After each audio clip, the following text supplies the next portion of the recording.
Bonjour et bienvenue sur l'atelier de Fanoria. Au fil des épisodes précédents, nous avons traversé l'univers sombre et fantasmagorique d'Odilon Redon, les portraits de groupe témoins d'une époque de Fantin Latour, la lumière intime de Berthe Morisot et les nuits brumeuses de la Tamise sous le pinceau de Whistler. Aujourd'hui, nous restons dans ce même monde impressionniste, mais nous changeons à nouveau de rive et cette fois, nous traversons l'Atlantique. Nous allons parler d'une Américaine qui a choisi Paris, qui a tout sacrifié à la peinture, le mariage, les enfants, le confort social que sa classe lui garantissait, pour devenir l'une des artistes les plus importantes de son époque. Une femme que Degas admirait au point de lui confier, avec une mauvaise grâce qui était presque un compliment, « Je ne peux pas admettre qu'une femme dessine aussi bien ». Une femme qui haïssait tellement le mot « femme artiste » qu'elle le refusait pour elle-même.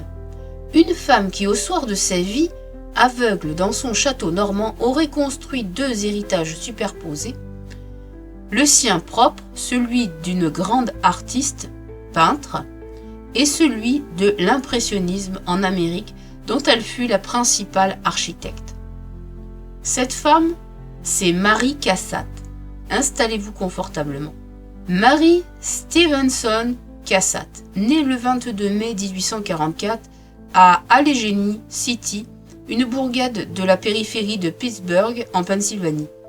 Elle est la quatrième des 5 enfants survivants de Robert Simpson Cassatt, homme d'affaires prospère, et de Catherine Kelso Johnson, femme d'une excellente éducation qui parle couramment le français.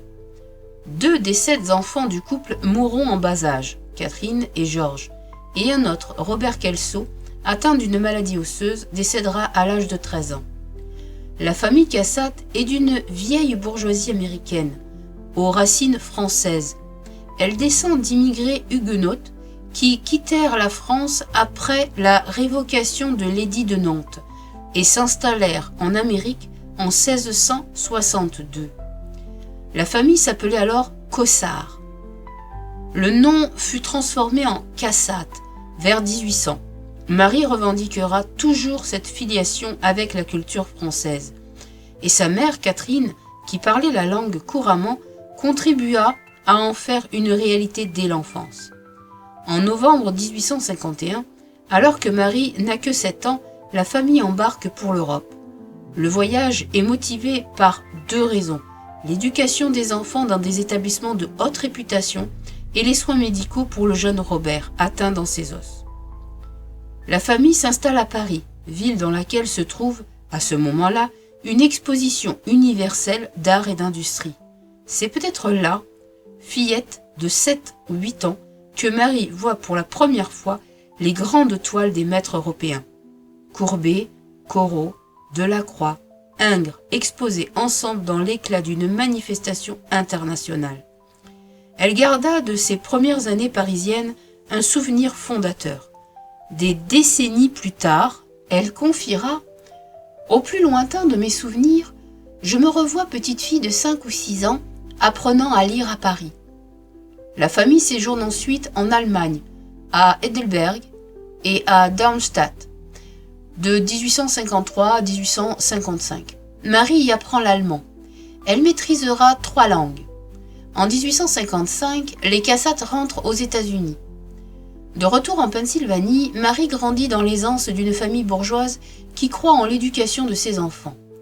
En 1860, à 16 ans, elle entre à la Pennsylvania Academy of the Fine Arts de Philadelphie, l'une des plus anciennes écoles des beaux-arts d'Amérique.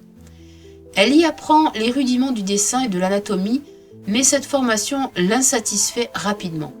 Ce qui s'enseigne là lui semble trop académique, trop étriqué, trop loin de ce qu'elle a pressenti à Paris enfant. Elle travaille aussi seule avec son amie d'études Elisa Haldeman. Mais Marie veut davantage. Elle veut aller en Europe, étudier auprès des grands maîtres, peindre sérieusement. Elle révèle son ambition à son père. Elle veut être une vraie artiste. La réaction de Robert Cassatt est celle d'un père du XIXe siècle. D'abord la colère, puis l'inquiétude, puis la résignation face à la détermination de sa fille. Sa réponse restera célèbre dans la famille. Il lui aurait dit qu'il préférerait la voir morte plutôt qu'artiste professionnelle. C'est une déclaration excessive, typique de l'époque, qui dit tout des préjugés sociaux pesant sur les femmes cultivées qui osaient prétendre au statut d'artiste, et non pas simplement d'amatrices bien éduquées. Marie ne cède pas. À la fin de 1865, elle est autorisée à repartir pour Paris. Elle a 21 ans, elle ne reviendra aux États-Unis que pour de courts séjours. Paris, 1865, Marie Cassatt s'y installe avec une amie accompagnée au départ de sa mère pour les convenances. Elle prend des cours auprès de Charles Champlain d'abord, puis de Jean-Léon Gérôme, le même peintre académique que Berthe Morisot avait fréquenté et quitté pour les mêmes raisons. Jérôme est exigeant et doué, mais enfermé dans un réalisme minutieux qui s'intéresse davantage à la surface des choses qu'à leur lumière intérieure. Marie, comme Berthe, ne trouve pas là ce qu'elle cherche. Elle se tourne vers le Louvre, ce Louvre qui fut l'école de toute une génération, et y copie les maîtres. En 1870, la guerre franco-prussienne éclate. Marie rentre en Pennsylvanie. Mais dès 1871, elle repart. C'est une période intense de voyages et d'études. Elle passe 8 mois à Parme, en Italie, où elle étudie les fresques du Corrège et s'initie à la gravure auprès de Carlo Raimondi. Elle visite l'Espagne, découvre les Rubens du Prado, qui lui révèlent le sens de la couleur lumineuse et de la touche généreuse. Elle parcourt la Belgique et la Hollande, s'arrête devant Halst et Velasquez. Ce grand tour d'apprentissage la forme plus profondément que n'aurait pu le faire des années d'atelier. Elle apprend à regarder, à comprendre comment les maîtres ont résolu des problèmes de la lumière, de la composition, de la couleur. Ce n'est pas une formation académique, c'est une formation par l'œil.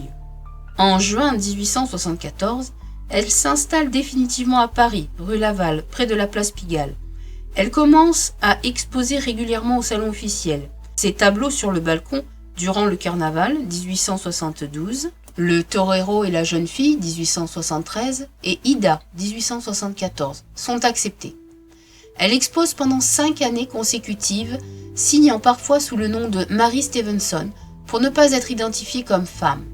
En 1875, son portrait de Lydia, portrait de sa sœur, est refusé puis accepté l'année suivante après qu'elle eut assombri le fond pour satisfaire les goûts du jury. C'est cette dernière concession sans doute qui finit par la dégoûter du salon.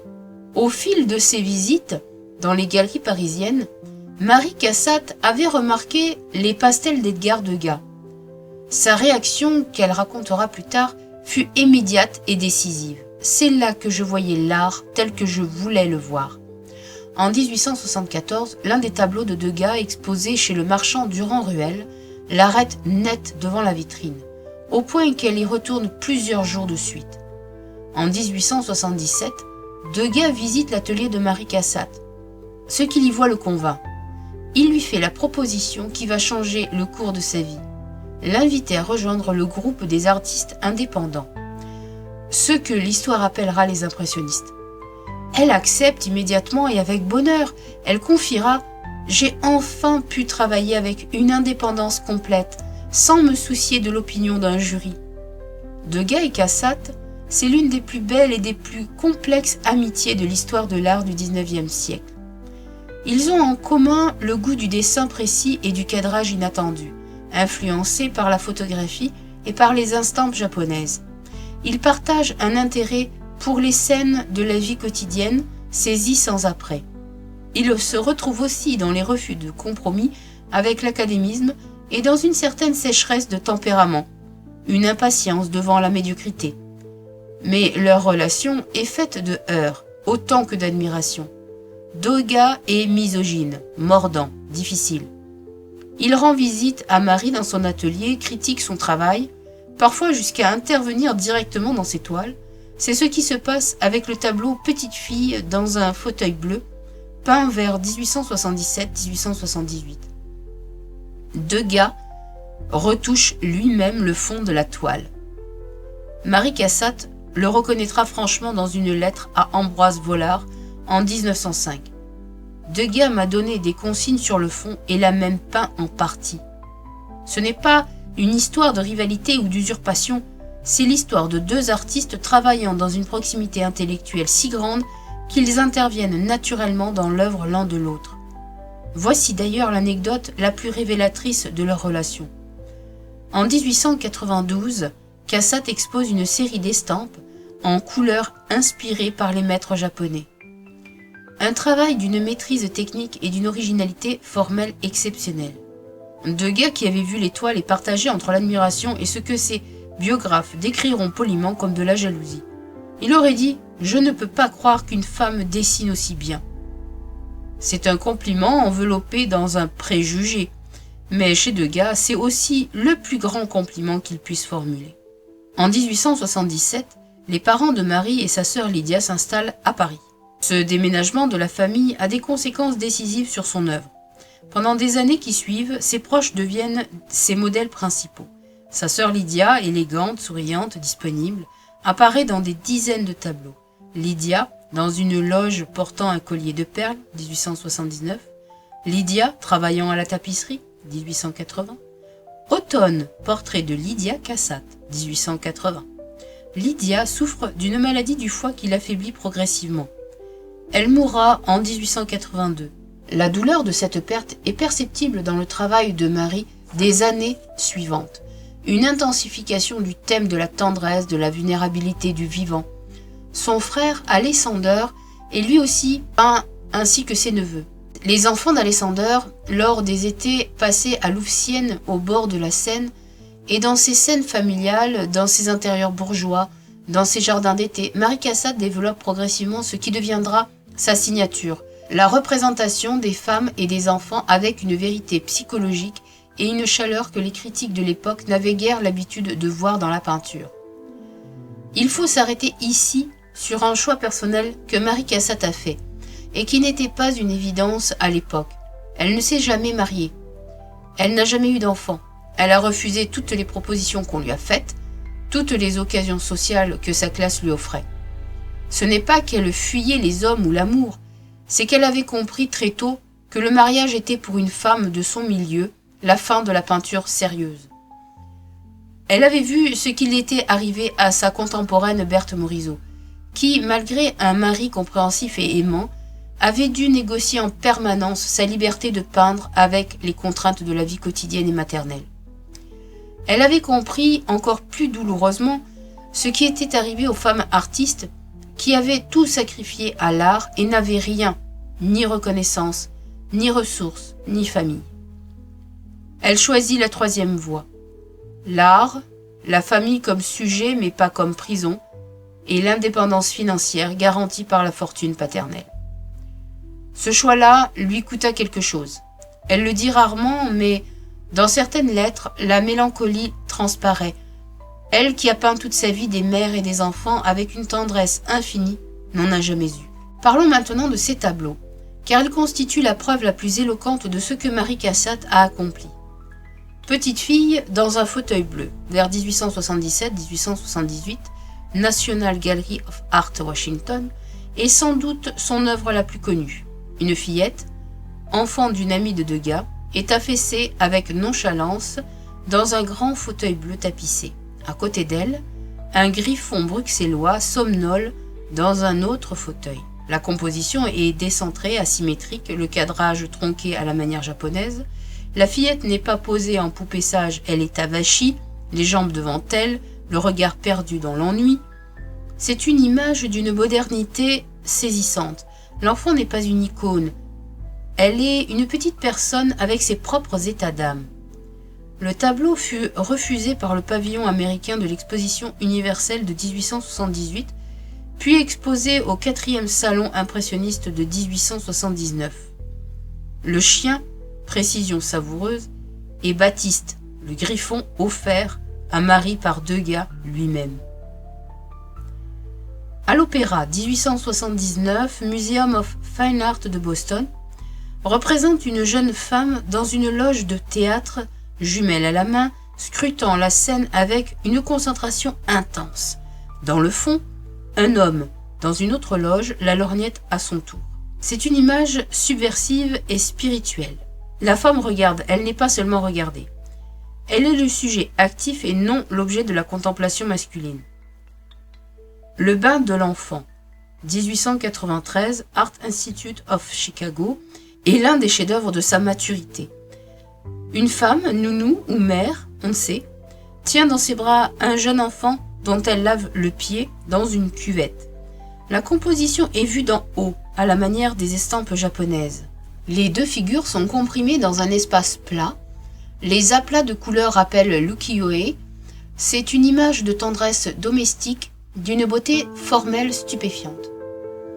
La toilette, 1890-1891.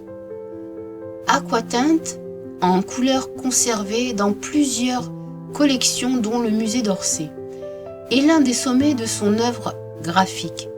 Après avoir visité en 1890 une exposition de plus de 700 estampes japonaises à l'école des Beaux-Arts de Paris, Marie Cassatt avait écrit à son amie Berthe Morisot « Tu ne peux rien imaginer de plus merveilleux.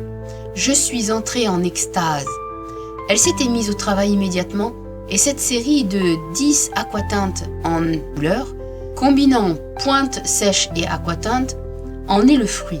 Elle représente des femmes à leur toilette, se coiffant, se baignant, s'habillant, avec une ligne claire, des couleurs posées en aplat, une économie de moyens et une grâce qui sont directement héritées des maîtres du Tamaro. Degas, qui avait vu cette série exposée, était ébloui. Et c'est dans ce contexte que se situe sa réflexion acerbe sur le dessin des femmes. La promenade en barque 1893-1894, National Gallery of Art Washington, est une toile d'une audace compositionnelle remarquable. Le cadrage est radical. La barque occupe les 2/3 inférieurs du tableau, vu de très près, avec un angle plongeant. Un homme rame, le dos au spectateur. Une femme et un enfant font face. L'horizon est absent. L'eau, verte et plate comme un fond de lac japonais, remplit tout l'espace du haut. C'est une image qui pourrait presque être abstraite et qui est en même temps d'une présence physique immédiate. Marie Cassatt a joué en dehors de la peinture un rôle que l'histoire a parfois sous-estimé, celui d'ambassadrice de l'impressionnisme en Amérique. Dès ses premières années parisiennes, elle lie des relations avec des compatriotes aisés et cultivés.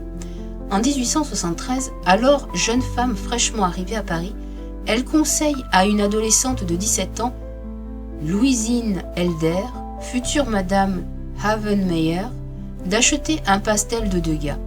C'est l'un des premiers achats d'œuvres impressionnistes par un collectionneur américain.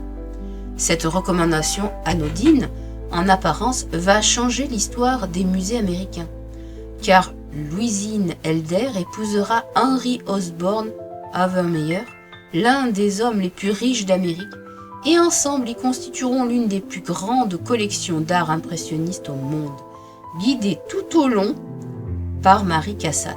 À leur mort, la collection Havenmeyer entre dans les collections du Metropolitan Museum of Art de New York, où elle forme aujourd'hui le cœur du département d'art impressionniste et post-impressionniste. Marie Cassatt est, plus que quiconque, à l'origine de cette collection monumentale. Elle encourage aussi son frère Alexander, président de la Pennsylvania Railroad, à acheter des toiles de Monet, Degas, Renoir, Manet. Elle conseille d'autres collectionneurs américains avec une intelligence rare, essayant notamment de faire acquérir l'Olympia de Monet par l'État français avant qu'elle parte en Amérique. En 1891, lorsque la Société anonyme des artistes français décide d'exclure de l'exposition chez Durand-Ruel tous les artistes nés à l'étranger, Marie Cassatt ne se laisse pas faire. Elle loue, à côté, 2 salles supplémentaires pour y exposer ses propres œuvres et celles de Camille Pissarro. Le critique Félix Fénéon leur consacre une chronique élogieuse dans le journal Le Chat Noir. En 1893, elle reçoit la commande d'une grande fresque décorative pour le pavillon de la femme à l'exposition universelle de Chicago, première grande manifestation internationale en Amérique. Elle réalise un triptyque intitulé « La femme moderne », représentant de jeunes femmes cueillant les fruits de l'arbre de la connaissance. La fresque, malheureusement, sera détruite après l'exposition. Il ne reste que la toile « Jeune femme cueillant des fruits », inspirée du panneau central. En 1904, la France lui remet la Légion d'honneur. La même année, l'Art Institute de Chicago lui décerne le Norman West Prize pour son tableau La Caresse, qu'elle refuse par esprit d'indépendance. Au début du XXe siècle, elle s'engage auprès du mouvement des suffragettes. Elle soutient financièrement et publiquement la cause du droit de vote des femmes aux États-Unis, aux côtés de son amie Louisine Havemeyer. En 1915, une exposition de ses œuvres à la galerie Knoedler de New York est organisée au bénéfice de la cause suffragette. Elle déshéritera une branche de sa famille qui refusait d'y adhérer. Un geste qui dit tout de la fermeté de ses convictions. À partir de 1900, ses yeux la trahissent. Le diabète et une double cataracte attaquent sa vue de manière irréversible. Elle continue de peindre aussi longtemps qu'elle le peut, mais ses tableaux des dernières années trahissent parfois un trait moins sûr, une couleur moins maîtrisée. Elle cesse de peindre en 1914. Elle devient définitivement aveugle en 1921. Les deuils s'accumulent. Son père meurt en décembre 1891. Sa mère en octobre 1895. Son frère, Garner, en 1911. Son frère Alexander, en 1906. Son ami, Edgar Degas, meurt à Paris le 27 septembre 1917. Chaque disparition la meurtrit davantage. Elle souffre de dépression. Elle vit entre son appartement parisien de la rue de Marignane, son château de Beaufresne au Ménil-Théribus, dans l'Oise. Un domaine qu'elle avait acheté en 1894 à 2 pas de Giverny, où vivaient Monet, et d'Érigny, où résidait Pissarro. À Beaufresne, elle avait fait installer le chauffage central, l'eau courante, l'électricité. Elle avait planté des rosiers dans le parc. Elle avait rémunéré sur ses fonds propres l'institutrice du village pendant des années et offert chaque Noël un goûter aux enfants de la commune. Aveugle et vieille, elle vivait donc dans son château, entourée de ses tableaux qu'elle ne pouvait plus voir, avec autour d'elle sa fidèle dame de compagnie alsacienne Mathilde Vallet et la mémoire de ceux qu'elle avait aimés. Le 14 juin 1926, Marie Cassatt meurt au château de Beaufresne. Elle a 82 ans.